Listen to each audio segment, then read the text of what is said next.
Generally టైంకి వస్తారు వారు, ఇంకా రాలేదు, బట్ వస్తే స్టార్ట్ చేయొచ్చు. నా భూతే నా భవిష్యత్. మందారం మాత నమస్తే. నీ పేరు సారంగపాణి, నువ్వు చాలా ఫన్నీ, నీకు ఇష్టం అమ్మాయిలు వేస్తే లంగా ఓణి. ఇప్పుడు నీకుందో సమస్య. ఇది రైమింగా? కాదు, నీకు రైమింగ్ ఇంపార్టెంటా టైమింగ్ ఇంపార్టెంట్? డెఫినెట్లీ టైమింగ్ మాత. అయితే టైం అవుతుంది, కూర్చుందాం. Yeah yeah yeah. అందరికీ నమస్కారం అండి, బాగున్నారా అందరూ? మందారం మాతకి జై హో. నీకు నేను తెలుసు కాబట్టి ఈ ఇంటర్వ్యూ సాఫ్గా సాగుతుందనే అనుకుంటున్నానండి. టీజర్ చూశానండి, అందులో చాలా అద్భుతమైన ఎలిమెంట్స్ ఉన్నాయి, అవన్నీ ఆడియన్స్ కూడా చూశారు. కానీ ఆడియన్స్ చూడనిది ఏంటి అంటే, మీరు సినిమా చేసేటప్పుడు ఏమేం జరిగాయో సీక్రెట్లు, గాసిప్లు, అప్డేట్స్ ఇవన్నీ నాకు తెలుసు, ఎందుకంటే నా దివ్య దృష్టితో నేను చూడడం జరిగింది కాబట్టి. సో ఇవన్నీ మీకు జనాలకి తెలియజేయడానికి మంచి మంచి థంబ్ నెయిల్స్ కోసం నేను ఈరోజు రావడం జరిగింది. అయితే ఇప్పుడు ఇవన్నీ నేను చెప్పాలంటే మీరు నాతో క్వశ్చన్స్కి ఆన్సర్ చేయాలి, నేను చెప్పిన ఆటలకి సై అంటే సై అని ఆడాలి, ఓకేనా? అయితే ఇప్పుడు మొదటిగా మిమ్మల్ని కొన్ని టీజర్కి సంబంధించిన క్వశ్చన్స్ అడగాలనుకుంటున్నాను. మీ అందరి సమ్మతమేనా? ఓకే.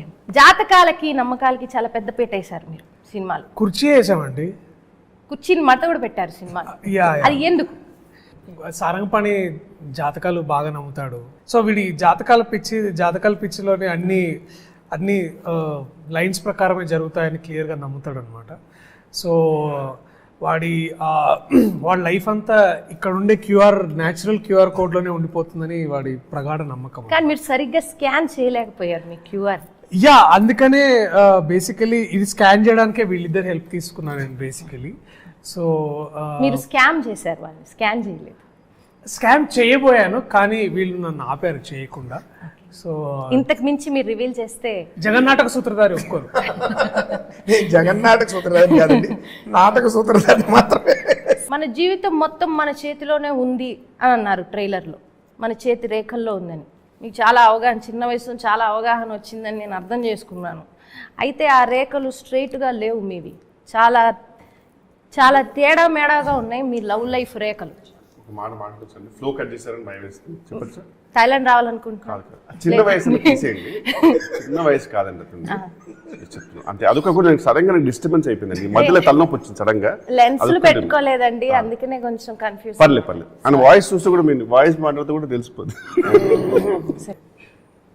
పిల్ల ఐ లవ్ యూ చెప్పగానే మీ జాతకం ఏదో పీక్స్కి వెళ్ళిపోయినట్లుగా లైఫ్లో ఎప్పుడు డ్యాన్స్ వేయని ఒక వ్యక్తి రోడ్లెంబడి మరి డ్యాన్స్ వేయాల్సి వచ్చిన పరిస్థితి వచ్చిందంటే మీరు ఎంత ఆనందంలో ఉప్పొంగిపోయారో అర్థమవుతుంది. దాని గురించి మీరు చెప్పండి. ఆ పిల్ల ఎంతగా మిమ్మల్ని ఇన్ఫ్లుయెన్స్ చేస్తే మీరు అలా డ్యాన్స్ వేయగలిగారు? అంటే సాధారణంగా ఇప్పుడు ఆఫీస్లో మనము కొలీగ్స్తో మనం బేసిక్లీ పరిచయాలు పెంచుకొని ఇట్లా పులిహోరలు కలపడం చాలా సాధారణం, సర్వసాధారణం. యా, కానీ నేను డైరెక్ట్గా ఫస్ట్ ఫ్లోర్లో ఉండే మేనేజర్కే మందార పువ్వు విసిరారు. ఎస్.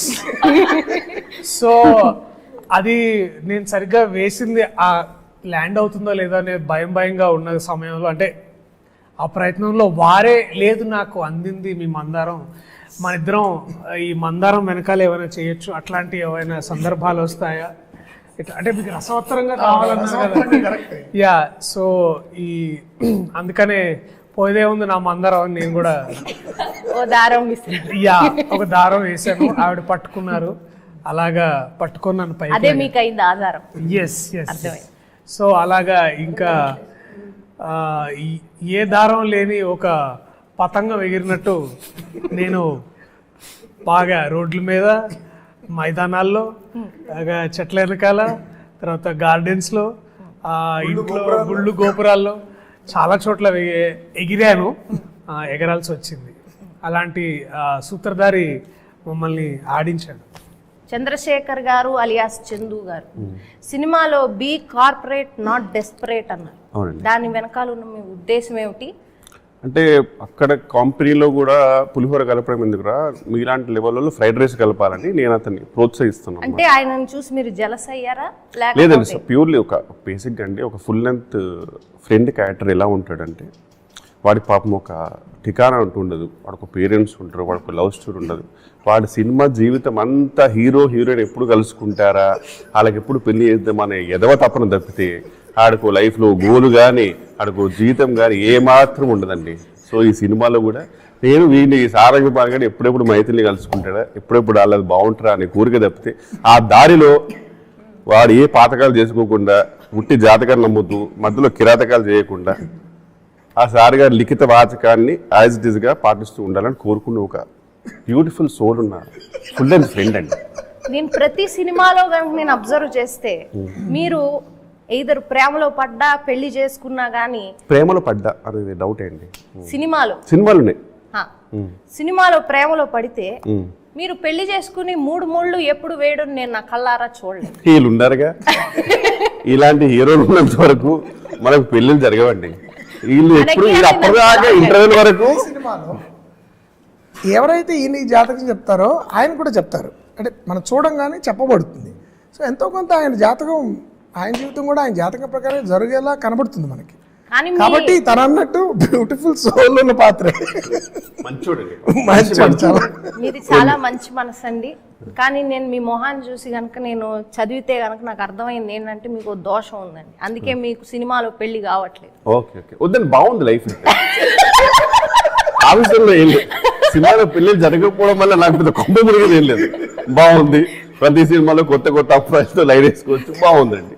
దీన్ని దోషం అలానే ఉంచండి. ఈ దోషాలు కొన్ని చాలా అవమానిస్తున్నారండి. లేదండి, మీరు ఫస్ట్ నుంచి చూస్తున్నాను మందారం తీసుకోలేదు, దోషం ఉందంటే బాగుందంటున్నారు. మీరు ఎలా వస్తారు మరి థాయిలాండ్? చెప్పాను కదండి, బ్యూటిఫుల్ సోల్ థాయిలాండ్కి వెళ్ళారండి. బ్యూటిఫుల్ సోల్కి ఏ ల్యాండ్ ఉన్నాడో అక్కడే తాయి చూసుకుంటూ మ్యారేజ్ చేసుకుంటారు. అమ్మ రూప, మాత చెప్పండి. మీరు ఏ రాష్ట్రం నుంచి వచ్చారు? మాత నేను తెలుగు రాష్ట్రం నుంచి వచ్చాను. సినిమాలో కాదు, సినిమా బయట. సినిమా బయట కూడా తెలుగు రాష్ట్రమే కదా. అసంభవం. నా దివ్య దృష్టి ద్వారా నేను ఎప్పుడు పక్క రాష్ట్ర అమ్మాయిల్ని ఇండస్ట్రీకి పంపుతా ఉంటాను కదా. ఎలా అది దాటుకుని మరి మీరు ఈ రాష్ట్రం నుంచి వచ్చి మరి ఇండస్ట్రీలో పాతుకుపోతున్నారు? యాక్చువల్లీ వీళ్ళు పైనుంచి రాలేదు, కింద నుంచే వచ్చారు, అంటే మన కింద రాష్ట్రాల నుంచి వచ్చారు. దివ్య దృష్టిని దాటుకుని వచ్చావన్నమాట. తెలుగు అమ్మాయి అయ్యుండి తెలుగు 100% తెలుగు మాత. కొంచెం ఈ మధ్య తెలుగు అట్లా లేదు, 100% తెలుగు వచ్చు. రాయడం వచ్చు, చదవడం వచ్చు, ఇంకేమైనా ఉన్నాయి, చదివించడం వచ్చు, రాయించడం వచ్చు. ఎస్ ఎవ్రీథింగ్, అన్ని వచ్చు తెలుగులో. హెయిర్ చూసి మీరు కేరళ అనుకుని ఉంటారు కదా. అదేనండి, నేను సాధారణ కేరళ అమ్మాయిలనే బాగా నేను నా జాతకాల ద్వారా నేను వాళ్ళని మలుస్తూ ఉంటాను అనమాట. ఇటువైపు నన్ను మలవలేరా? నెక్స్ట్ సినిమా ఎప్పుడు డైరెక్ట్ చేయబోదు? లేదండి, కష్టమే. అంటే సొసైటీ గురించి ఆలోచించి చేస్తే బాగుంటుంది, విరమించుకుంటున్నాను. చేస్తే మీకు బాగుంటుందేమో, మీ క్యారెక్టర్ సొసైటీ బాగుంటుంది. సో చేస్తే అర్థమైంది. మీ జాతకాలు చెప్పే ఒక వ్యక్తిగా, అవునండి, ఒక క్యారెక్టర్ కనుక మీరు రాస్తే ఆ తర్వాత నేను కూడా మీ పక్కన జాతకం బాగుంది, ఈ దోషంతో బాగుంది అన్నాను కదా, వదిలేయండి. ఫస్ట్ టైం జీవితం చాలా హ్యాపీగా ఉంది, అలానే ఉండివ్వండి. చేయదలుచుకోవట్లేదు? లేదండి. ఎందుకని? డైరెక్టర్ అంటే చాలా కష్టమైన ఒక పొజిషన్ అని మీరు అనుకుంటున్నారా? డెఫినెట్లీ అండి. అనుకోవడం ఎందుకు, ఆయన అడగండి. మీకు ఏమైనా లోపాలు కనిపించాయా డైరెక్షన్ లోనా? అవును, కొన్ని ఉన్నాయండి లోపాలు, ఖచ్చితంగా కొన్ని ఉన్నాయి. అన్ని టైంకి ఫినిష్ చేస్తుంటారు. మాలాంటి పర్ డే ఆర్టిస్టులకి చాలా ప్రాబ్లమ్స్ వస్తుంటాయి. మాకు ఎక్స్టెండ్ చేసే డైరెక్టర్లు, లేకపోతే 2 రోజుల సీన్లు 4 రోజులు తీసే డైరెక్టర్లు మాకు కొంచెం, వీళ్ళేమో 3 days సీన్స్ అన్ని 2 days లో ఫినిష్ చేసి రేపు మీకు లేదు అయిపోయింది మీ సీన్ అంటుంటే బాగా అనిపిస్తుంది. ఆ లోపం ఒకటి మాత్రం మాకు ఫైనాన్షియల్ పరంగా చాలా ఇబ్బంది ఉంటుందండి. తనికెల భరణి గారిది మీది చాలా అవినాభావ సంబంధం. మీరు ప్రతి సినిమాలోనూ కలిసి కనిపిస్తారు. మీ క్యారెక్టరైజేషన్ మీరు చేసేది చాలా గొప్పగా ఉంటుంది, జనాలు కూడా చాలా ఎంజాయ్ చేస్తూ ఉంటారు. అయితే ఈ సినిమాలో చాలా వైల్డ్గా చూపించారేమో అని మాకు కొంచెం అనుమానంగా ఉంది. భరణి గారితో ఏంటంటే, భరణి గారు ఈ మధ్య ఆయన చాలా బిజీ అయిపోయిన తర్వాత కొన్ని సినిమాలు ఆయన పూర్తి నిడివి పాత్రలు ఇచ్చే అవకాశం నాకు వచ్చేది కాదనమాట. కాబట్టి కానీ భరణి గారు ఇప్పుడు ఉండాలి నాకు ఉంటుంది, ఆయన కూడా నా సినిమాలో ఉండాలంటుంది. ఆ టైంలో నేను భరణి గారు ఈ సినిమాలో కూడా చేయండి అంటే, నేను బహుశా భరణి గారితో చేసే సినిమాలు అన్నింటిలో కల్లా వైల్డెస్ట్ క్యారెక్టర్ ఈ సినిమాలో చూస్తారు మీరు. అంటే వైల్డ్ అంటే ఏదో విశృంఖలమైన వైల్డ్ కాదు, భరణి గారి పాత్ర, భరణి గారు అలాంటి క్యారెక్టర్ నాకు తెలిసి చేయలేదు. వైవా హర్ష గారితో మీకున్న సంబంధం, మరియు మాకు తెలియని ఒక సీక్రెట్ సెట్లో జరిగిందని మాకు సమాచారం వచ్చింది. చాలామంది చేస్తుంటారు కదా యూట్యూబ్లో వాటిలో, బట్ గ్రాడ్యువల్లీ తన growth I was seeing as an actor. చాలా న్యాచురల్ టాలెంట్ అని అనిపించింది. తర్వాత నేను మంత్ ఆఫ్ మధు అనే సినిమాలో తను ఒక పాత్ర చేశాడు. మోస్ట్ ఆఫ్ ఇట్ మద్యం సేవించినట్టుగా అచ్చం నిజంగానే మద్యపానం నేను బాగా ఎంజాయ్ చేశాను. బాగా చాలా బాగా చేశాడు. అది చూసి నేను ఎలాగైనా ఈ సినిమాలో తను ఉండాలి. ఒక పాత్ర అప్పుడు అనుకోకుండా ఒక పాత్ర పుట్టింది. యాక్చువల్లీ ఏ పాత్ర అయితే హర్ష చేస్తాడో ఈ సినిమాలో ఒరిజినల్ ఫస్ట్ డ్రాఫ్ట్లో లేదు, అది ఆల్మోస్ట్ సెకండ్ థర్డ్ డ్రాఫ్ట్ వరకు లేదు. తర్వాత నేను నెమ్మదిగా వేరేగా మారింది కథ, అంటే కథనం మారింది. మారినప్పుడు సడన్గా ఆ పాత్ర ఎక్కడి నుంచి పుట్టిందో కూడా నాకు తెలియదు, సడన్గా పుట్టాడు. పుట్టినప్పుడు ఇతను ఎవరంటే నాకు కరెక్ట్గా ఆ టైంలో నేను మంతం మధ్య చూడడం జరిగింది. సో వీళ్ళ ముగ్గురు సెకండ్ హాఫ్ మోస్ట్ ఆఫ్ వీళ్ళు ముగ్గురు నడుపుతారండి. And it was absolute joy. ఒక దర్శకుడికి అదొక పెద్ద ట్రీట్. ముఖ్యంగా ఏంటంటే సాధారణంగా ముగ్గురు మంచి కామెడీ చేయగలిగే నటులు కలిసినప్పుడు ఎక్కడో తెలియని ఒక చిన్న కాంపిటేటివ్ స్పిరిట్ వస్తుంది. ఇది కూడా మీరు రాయొచ్చు అనమాట. ఇది ఒక అంటే వీడేంటి నా డైలాగ్ కొట్టేస్తున్నాడు, లేకపోతే వేరే వాళ్ళ డైలాగ్ లాక్కుందామా అనే కోరిక కూడా ఉన్న వాళ్ళతో నేను కొంతమంది చూశాను. నేను అలా కాకుండా కిషోర్ లాంటి హే ఈ మాట నువ్వు అనరా నువ్వు అంటే నేను అలాంటి. సో కిషోర్ అంటే చాలా ఇష్టం, గౌరవం హర్షకి అండ్ దర్శి అన్న. So all of them had a great camaraderie అంటాం కదా, friendly and give and take ఉండేది, ప్రొఫెషనల్ రెస్పెక్ట్ ఉండేది. దానివల్ల వాళ్ళ ముగ్గురు చేసే సీన్స్ ఆ second half almost 80% second half వీళ్ళు ముగ్గురు నడుపుతారు. So that's a feast. As a director I was enjoying it. మనకి పని చాలా తగ్గుతుంది. ఉద్దండ పిండాలతో మీరు యాక్టింగ్ చేసేటప్పుడు, చాలా గొప్ప గొప్ప వ్యక్తులతో చేసేటప్పుడు స్టాండ్ అవుట్ అవ్వడానికి మీరు ఎలాంటి చర్యలు తీసుకుంటారు లేదా తీసుకోరు? నేను అసలు స్టాండర్డ్ అవ్వాలని ఏమాత్రం చర్యలు దాని గురించి ఆలోచనలు అత్యుత్సాహపడండి. నేను వాళ్ళతో స్టాండ్ ఇన్ అవ్వాలనే ప్రయత్నిస్తాను. అంటే గొప్ప జవాబు, చాలా గొప్ప. మీకు మా ఆశీర్వాదం ఫ్రీ ఎంట్రీ, ఎప్పుడైనా ఎంటర్ అవ్వచ్చు. ఒక్క మందార పూదేస్తే చాలు, ఫ్రీ ఎంట్రీ. యా, సో నేను అలాగా అత్యుత్సాహం చూపించి ఇన్సెక్యూర్ ఫీల్ అవ్వాల్సిన అవసరం ఎందుకు లేదంటే, నేను పనిచేస్తున్న ఉద్దండ పిండాలు కూడా అలాంటి ఆలోచనలతో అలాంటి దృక్పథంతో నాతో పనిచేయరు. అండ్ ఎస్పెషల్లీ వీరు సృష్టించిన ఈ సారంగపాణి ప్రపంచంలో ఐ థింక్ అలాంటి వాళ్ళకి అవసరం, అంటే అలాంటి వాళ్ళకి చోటు జనరల్లీ దొరకదు. సో యా, నాకు నేను స్పెసిఫిక్గా దాన్ని ఏం పెద్ద దాని గురించి పెద్ద కష్టపడాల్సిన అవసరం ఏం లేదు. ఎవరు ఫోటోజెనిక్ యాక్టర్స్ ఉంటారు, ఫోటోజెనిక్ అంటే అలా నా ప్రకారం దర్శి ఈజ్ లైక్ ఎడిటోజెనిక్ హీరో. ఈయన ఎట్లుంటుంది అంటే స్టాండ్ అవుట్ అవ్వడు. ఎందుకంటే ఆ సెట్లో ఈవెన్ మానిటర్లో చూసినా సరే మీకు దర్శి పెద్దగా ఏం చేయలేదు అన్న ఫీలింగ్ ఉంటుంది. ఎడిటింగ్కి వెళ్ళిపోయిన తర్వాత మీకు యాక్చువల్ జెన్యున్గా తెలుస్తుంది వాట్ హీ డిడ్ అని. సో అలాంటి actor like the first day we were shooting, అంటే ఈ సినిమాలో మీరు చూస్తారు కదా కుమారి ఆంటీలా ఉన్న టీజర్లో కుమారి ఆంటీలాగా ఉండేవాడు జాలీ జోసెఫ్ లా తయారయ్యేవాడు. అది బేసికలీ అన్న ఎడిషన్. అదంటే that is actually classic example of Kishore's edition. So నేనేమన్నా అంటే ఇప్పుడు అలాంటి స్పేస్ క్రియేట్ చేస్తారు కాబట్టి ఆ స్పేస్ని వారు బాగా వాడుకుంటారు. ఎస్, సో అలాగా నేను దానికి తగ్గట్టుగా మలుచుకోవడం కానీ లేకపోతే దట్ కొలాబరేటివ్ వర్క్ చాలా స్పీడ్ బెటర్ ఉంటుంది. అంటే బెటర్ అంటే ఏంటంటే ఇప్పుడు you work with somebody like Kishore అన్న, you can only be better and మీరు ఫెయిల్ అయ్యే ఛాన్సెస్ చాలా తక్కువ ఉంటాయి.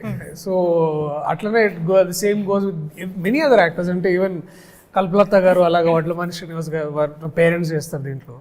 So all of that. So ఇదంతా ఏంటంటే ఇంత ఇదంతా జరగడానికి కారణం ఏంటంటే సార్ ఇట్లా కీ ఇచ్చి వదిలేస్తారు అనమాట, ఇట్లా రెడీ. సో ఇట్స్ లైక్ అలాంటి సిచ్యువేషన్ ఎప్పటికప్పుడు క్రియేట్ అవుతుంది కాబట్టి మనకి ఇలాంటి ఆణిముత్యాలు మనం చూస్తాం, బయటపడుతూ ఉంటాయి.